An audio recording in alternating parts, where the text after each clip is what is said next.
जो मैंने मत सांगर मिसिजन जानचंदी मु एवरीडे मंदिर जाए एवरीडे ठाकुर पूजा करे किए कोन भाबे भगवान को मु जानिनी बट मु जानी छि there is a universal power छि हमकु चलाउछि कारण जदि हमकु न चला जाउ थांता ताहले गोटे लोक बयस बहुत होची भोगुची सी मरुनी किंतु गोटे लोक सडन जाऊ जाऊ मरी जाउची तार एग्रीमेंट से दिन थिला एग्रीमेंट सरला से गला सुस्थ अवस्था रे गोटे लोक देहरे माने नगेट्स हे गेलनी पोको चललेनी पची गलानी पिठी सिख हे की से लोकटा मरुनी तार एग्रीमेंट सरीनी गोटे प्रारब्धर कथाटी आमे सब लक आम साधारण देहरे फेट कहती यार भाग्य रे नाही ये नाही किंतु आध्यात्मिकता बाद भीतर फेट बोली किछि नाही दैट इज प्रारब्ध तो आपन को आध्यात्मिक लाइन किए आणला मे भी भगवान आनी चंदी मु जाननी मो बापा तो केबे कहि नांती मो संग सत्य की कहि नांती को दिन एमती किछि घटना घटला जे आपन कहले बाबा हे जी सन्यासी नै जी मो जीवनटा एक सन्यास माने पिला दिन मते कहिबे नै आपन मद पिउतिले आ सन्यासी कोउतिले से पीरियड टा मद तो मु छोटुल पिउ नथिली जो पीरियड टा मो 30 वर्ष में भी कहि दिस बोले से 20-25 वर्ष मद पीची से पीरियड टा मु जो कम पैसा रे पैसा इनकम करबा आरंभ करली गोटे फैंटासी सेते बेले मोर कॉन्ट्रैक्ट करला बेले जे बोधे मत पत पीले गोटे स्टाइलिश कहती लोक सेते नुआ नुआ मदर प्रचलन सब छोट छुआंकर चलता आगु लोक माने सीनियर्स मान देखले मद पियंती लुचंती सेते गोटे थिला बड़ छोटर गोटे थिला जोटा वर्तमान बहुत कम रेयर देखा जाउछ हां सेते आपण मद पीले भी गोटे सीनियर लोक पळे आसले हम लुचि जाउथुलु हां एबे मद सीनियर के संगे बसी पी दउचंती हां तो ये आध्यात्मिकता आप मंदिर समस्ते मु भी मंदिर जाए समस्ते आमर ये मंदिर जाते कि आप बाबा ड्रेस पिंधे सन्यास दीक्षा नहीं जी एक कथा के फील कले आप सन्यासी बन जा जते बेले मोर काम थाए प्रोफेशन शूटिंग फुटिंग रो मु सेठी गेरुआ पिंधेली नहीं गेरुआ केपिटू पिंधले गेरुआ मु सिमती कहले मु बाहागर आगु भी पिंधुली गेरुआ प्राय समस्त देखि चंदी सेतले कमिक यूरे मते प्रेजेंट कर अरे कोन एमती कोन तू प्रसन्न पटछाणी होबु ना कोन होबु कोन प्रसन्न पटछाणी हो कोन दिस मजाक रे के सब कोन दिया जे हम इंडस्ट्री जने जाइतिले आ जने बाहरलानी मजाक ये रे मु त किछ देव को निये श्रीराम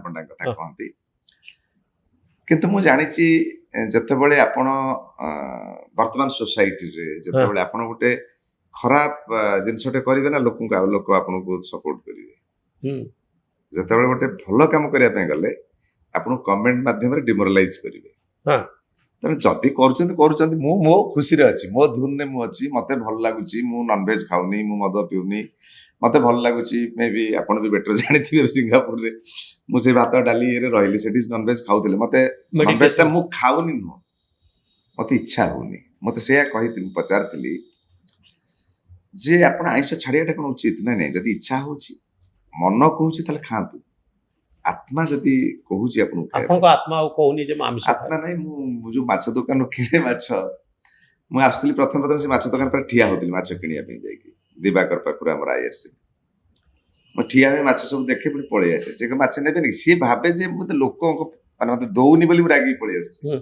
मु एक्चुअली जाउथले देखिया पे मोर इच्छा होउछ ना जदी इच्छा हो आनीबी मोर किंतु इच्छा होइनी सडन मु कहूची मोर जने बंधु से जने बिल्डर हमरो चेतन विश्वास से ठिया आइतले कहले भाई आ नौनाती पळिया आछि पप्ता माछ नियंतु खाइबे बढ़िया लागिबो ए करिवो से पैसा भी दे दी जिंदी मोर से दुकान को से नेबेनी से देखि के पळेबे मु प्रतिदिन जाउतली देखिया पे प्रथम तले छाडली तो थिला खाइबार अभ्यास मु चिकन अंडा तो खाउ नथली बहुत वर्ष लाग छाडी सलेनी मटन खाउतली मटन भी छाडी देथिली खाली माछ खाउतली इच्छा होतला खाइया पे जे पंत खाउतली एबे होउनी ता माने नुह जे गोटे सन्यास ने बोली मु माछ मांस खाइ तो सन्यास नेला परे सन्यास केबे नेले मानसिक स्तर रे मु प्राय पाखा पाखी 3 वर्ष पाखा पाखी हबो सन्यास मानसिक स्तर रे किंतु ता पूर्वरु सन्यास रे जीवा माने मु कहूची 2008 न बेले भी मु किछि दिन गेरुआ पिंदुतली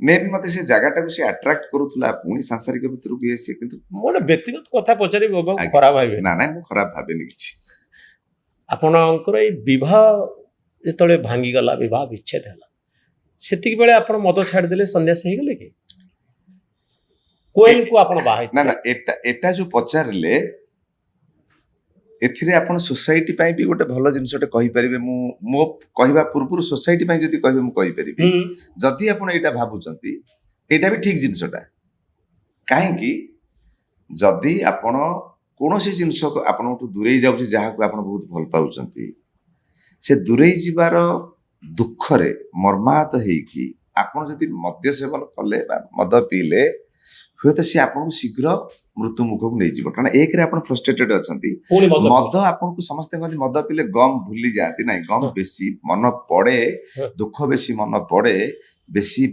ଲୋକଟା ଇମୋସନାଲ ହୁଏ, ଆହୁରି କଷ୍ଟ ପାଏ। ହୁଁ।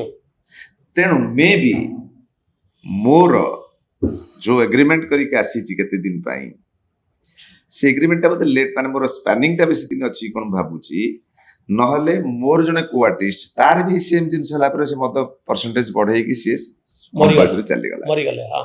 ତେଣୁ ମେ ବି ମୁଁ କିନ୍ତୁ ଆପଣ ମଦ ଛାଡିଦେଲି, କାରଣ ମୁଁ ବୁଝିପାରିନି ଏ ସବୁ ଲୋକ କୋଇନ୍ସିଡେଣ୍ଟ। ଫ୍ରଷ୍ଟ୍ରେଟେଡ ହେଲେ ମଦ ପିଅନ୍ତି, ମୁଁ ମଦ ଛାଡିଦେଲି ଫ୍ରଷ୍ଟ୍ରେଟେଡ ହେଇକି ଆପଣ ମଦ ଛାଡ଼ିଦେଲେ। ଛାଡିଦେଲି।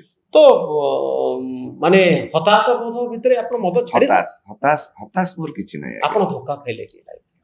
ଧୋକା ବି ଖାଇନି।